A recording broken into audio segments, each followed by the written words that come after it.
A charming surfside town becomes the backdrop for a horrifying event.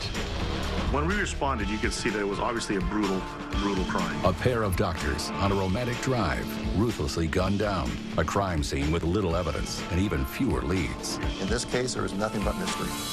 Whoever was responsible for this crime is dangerous to the community. We needed to find him. But not everything is as it appears. On the surface, they had a wonderful life, but by digging in, we found a total different story. In a shadowy world of sex and lies, can detectives ever restore this community's sense of peace?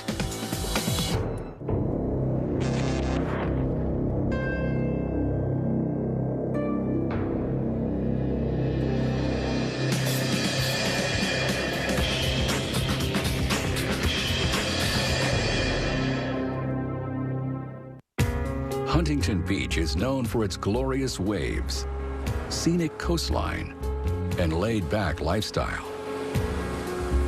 Huntington Beach, California is arguably called Surf Town, USA. It was the birthplace of surfing for Southern California. It's also known for its middle American values. Huntington Beach definitely does have a small town feel, a neighborly community, very close-knit. The community itself in Huntington Beach, California is a great community. Everybody's willing to help anybody. If you ask somebody for help, if you have a car breaking down or you need a ride, or maybe just having a cup of coffee, there's always conversation. It's a friendly atmosphere. But in November 1999, this charming surfside community would be tainted by an ugly, blood-soaked crime. A mystery that would lead investigators along a bizarre trail of sex, money, and betrayal. Buddy, let's go, partner. This is good. This is good. This is good right here. Late one evening, a call came into Orange County Sheriff's Department dispatch.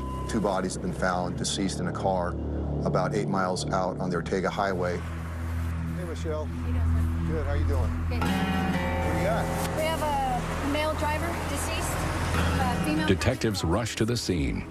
There, they find a well-dressed, middle-aged couple shot to death. When we responded, you could see that it was obviously a brutal crime. It was surreal. It was quiet. It was dark, just the engine running, and 2 people dead inside a car. You see anything over there? Yeah, there's blood on this side of the car right here. What kind of person could be responsible for this type of crime? What happened here? We have to start piecing it together. Gonna need some help.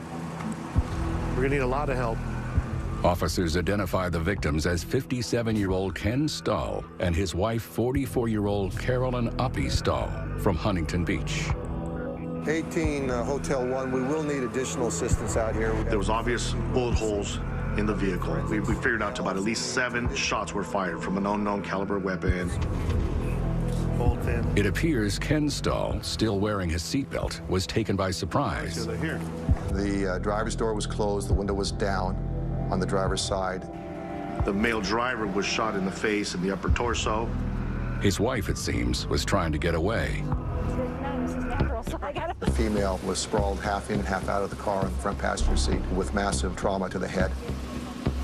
One of her shoes was found at the rear passenger side of the car, including a blood trail. There was a blood trail there also. So it appeared that she had gotten up, left the vehicle, and was stopped by someone or something at the back of the vehicle and was forced back towards the front, and she jumped into the front passenger seat. Robbery doesn't appear to be the motive. The male victim, he had his wallet in his pocket and he had a large amount of money on him. And the female had a lot of jewelry on her hands. For now, investigators are completely baffled. We don't have any witnesses. We don't have any video cameras or surveillance cameras. We don't have any actual evidence. We don't have a smoking gun. We have 2 dead bodies is all we have. Whoever was responsible for this crime is dangerous to the community. We needed to find him. Huntington Beach awakens to the news of the puzzling double murder.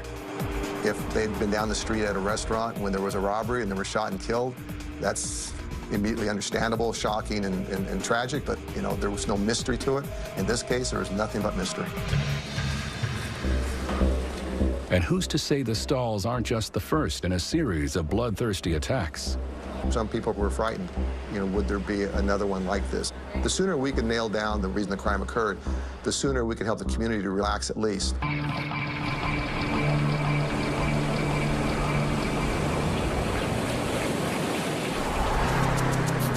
With no forensic evidence and no solid leads, detectives turned to the victims themselves for answers. Both Ken and Carolyn Stahl were doctors.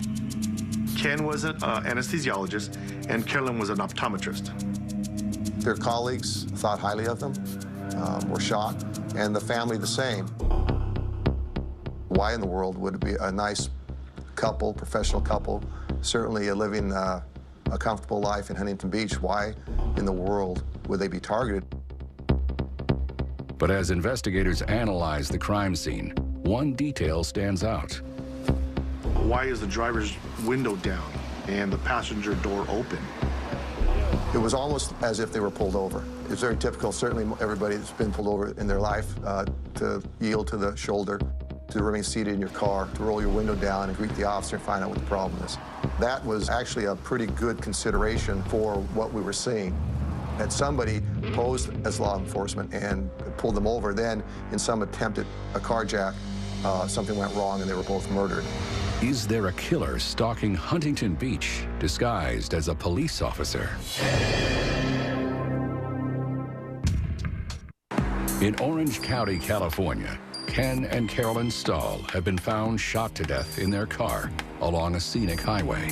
This one from the very onset or from the get-go was truly a whodunit. We don't have any forensic evidence. We don't have any eyewitnesses. But what detectives do have is a solid theory.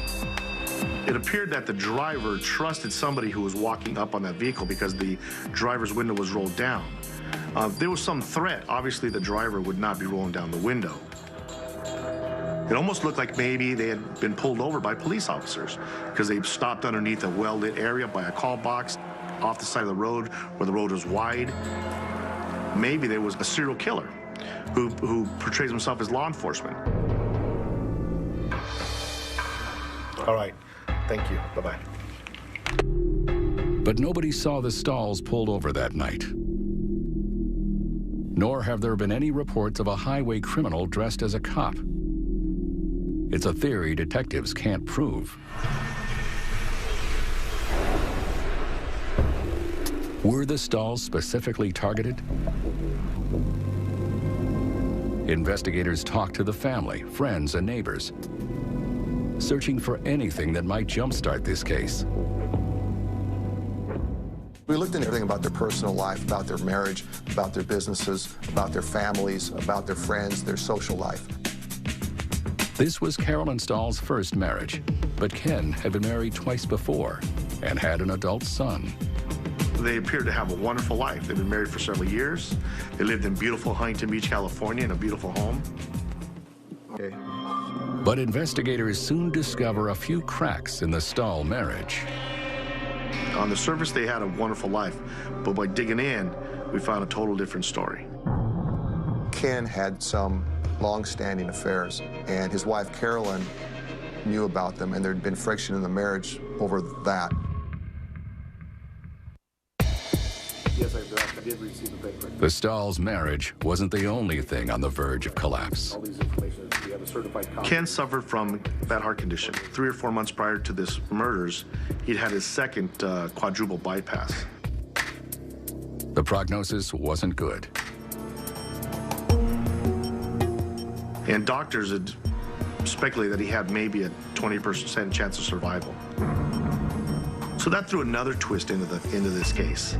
That here's an individual that doesn't love his wife, failing health. But how do a weak heart and a wandering eye add up to murder? Investigators now suspect the killings had something to do with the Stahl's rocky marriage. But where's the connection?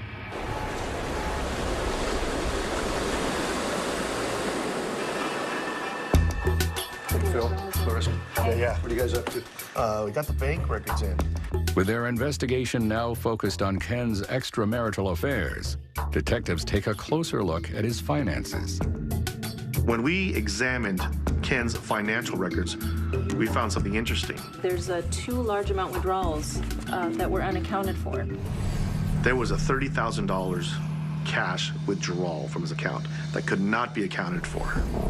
The last withdrawal took place only a few days before the murders.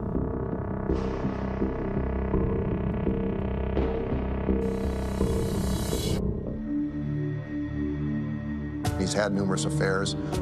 Maybe there's somebody out there that was extorting him, blackmailing him. Detectives pore over the Stahl's phone records, focusing on the days leading up to the murder. We really had nowhere to go but the people he had contact with last. And one phone number keeps coming up again and again. What's really significant in here, he received several 911 pages from that phone, his pager, both in the morning and then later in the afternoon. We had noticed that there was a half a dozen to a dozen pages between Ken Stahl and some woman on the day of the murders. We learned it was a woman named Adriana Vasco. And she was the last person to have contact, as far as we know, with Ken Stahl. Adriana Vasco is an office assistant at the hospital where Ken Stahl practiced, and she worked with him closely. We're just doing a little background investigation into her. But when investigators questioned Stahl's co-workers about Vasco, they learned that the two were much more than colleagues. Adriana Vasco was a lover of Ken Stahl's for several years. And Stahl wasn't just Vasco's boyfriend. He was her meal ticket. Stahl paid Vasco's bills, padded her monthly income, and showered her with gifts. He was a true sugar daddy for her, and it appears that she wanted to hang on to this man. He's a doctor, he's a successful man. But whether he knew it or not, Ken Stahl wasn't the only man wrapped around Vasco's finger. Do you know a female by the name of Adriana Vasco? She had been in several relationships. Now, how did you meet her? I mean, did you, just online, in chat rooms? She liked having relationships, Kind of like, sexual relationships with men. And she wasn't shy about making her intentions known. It seemed to me she was very much the aggressor. I mean, physically, literally an aggressor in a relationship, sexually. Her aggression wasn't limited to the bedroom. Adriana was actually arrested at one point in Anaheim for domestic violence, where she was the aggressor, where her boyfriend actually called the police for help. A mistress with a history of violence. A string of pages to that same woman on the night of the killing. Can detectives finally fit the pieces of the puzzle together? Investigators have uncovered some strange details leading up to the brutal double murder of Ken and Carolyn Stahl. There were mysterious withdrawals from Ken Stahl's bank account totaling $30,000, and a series of urgent pages and phone calls between Stahl and his former lover, Adriana Vasco, on the day of the killings. We knew that she had to know something.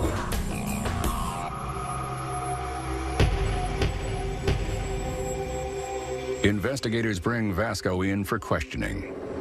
Specifically, they want to know what she and Ken talked about on the day of the murders.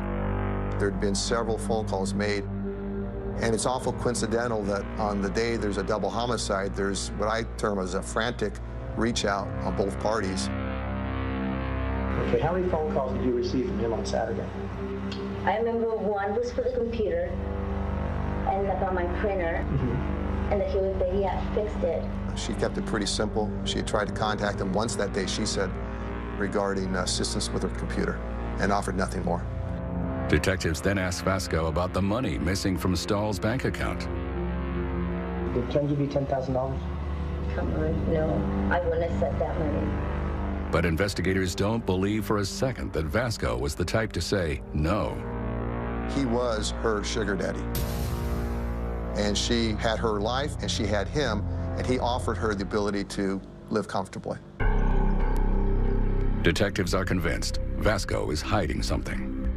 Adriana, I think, as much as she could appear naive or innocent, was a very street smart, manipulative type person. She controlled as much as she could. They confront Adriana Vasco about her affair with Ken Stahl, and she insists that it was over. I told him, it seems to me like you're not going to get a divorce, and I'm not going to sit around and wait around anymore. Okay. Even though you still have contact with Ken? Oh, always. He never, never, never stopped calling me. But no matter how hard they push, Vasco says she's just as shocked as they are that Ken Stahl is dead.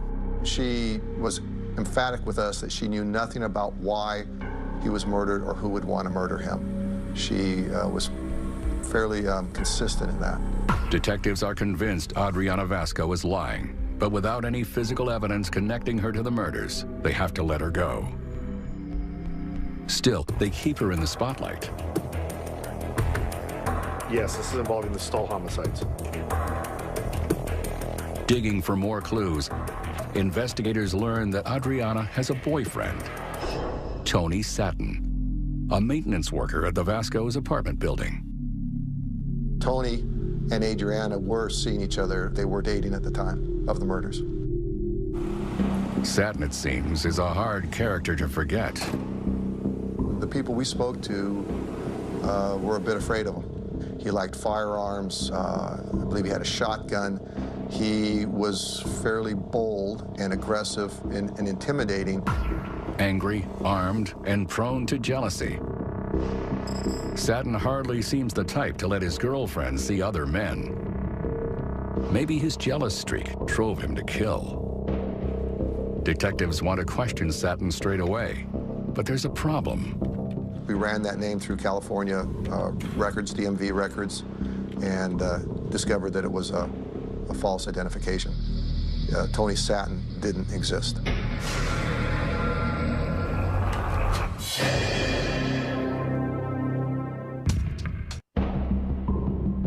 Orange County detectives are closing in on a suspect in the murder of Ken and Carolyn Stahl. A man who calls himself Tony Satin. But investigators have discovered Satin is using an alias. We dive into trying to find out who Tony Satin is. Obviously, the ID he has is fictitious. It's counterfeit. But we have a picture and we got a name. Officers put the name Tony Satin through a national crime database. They check various spellings. They cross-reference the name, looking for any known aliases. And that's when they find their suspect's real name.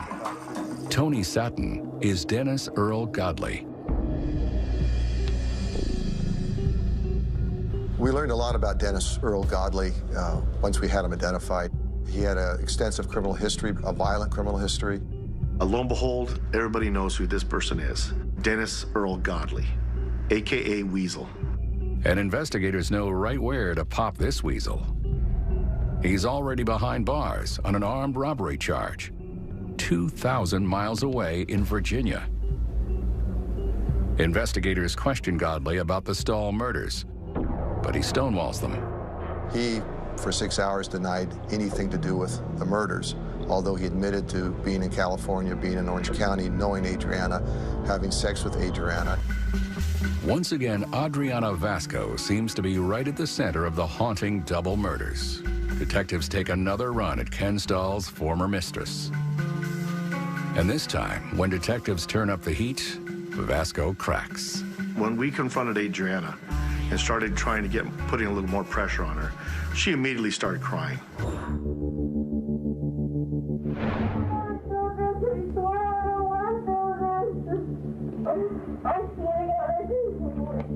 I still wouldn't be here and I would have been okay. I would have been okay. My kids would have been okay and I wouldn't be here. Vasco admits she was involved in the murders and that Dennis Earl Godley was the trigger man. But in a shocking twist, she claims someone else masterminded the killings. Adriana explained to us that certainly it was Ken that wanted this done. The entire murder plot was Ken Stahl's idea. Ken was the one who was obsessive about having his wife murdered. Ken apparently wanted out of the marriage, but Carolyn refused to get a divorce. So Ken resorted to murder and paid Vasco and Godley $30,000 to kill his wife. Adrian explained to us that the night the plan was set in motion, Ken would feign car trouble and pull over to the roadside by the call box, and that when Godley and Adriana drove up, with Adriana driving, Godley would get out, approach the car, and kill Carolyn. I followed him. Okay, so And I didn't want to anyway, but Kim and I saw a kid driving up there. I couldn't believe it. what happened when you parked? What did Tony do? Just got out. Carolyn yelled.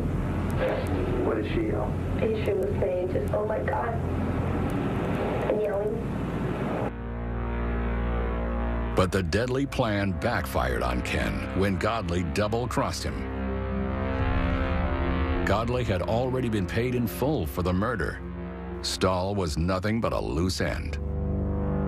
And it seemed certainly, almost ironically, it was just that he got what he deserved in the double cross that happened. People were very surprised as the outcome of this case, how intriguing it was that Ken masterminded this whole tragedy when he could have just walked away.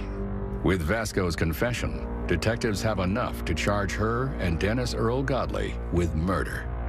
Both Vasco and Godley are convicted and sentenced to life without the possibility of parole. The termination of this case provided closure for her family and her friends that the persons that were responsible for this were brought to justice and convicted and sent to prison for life.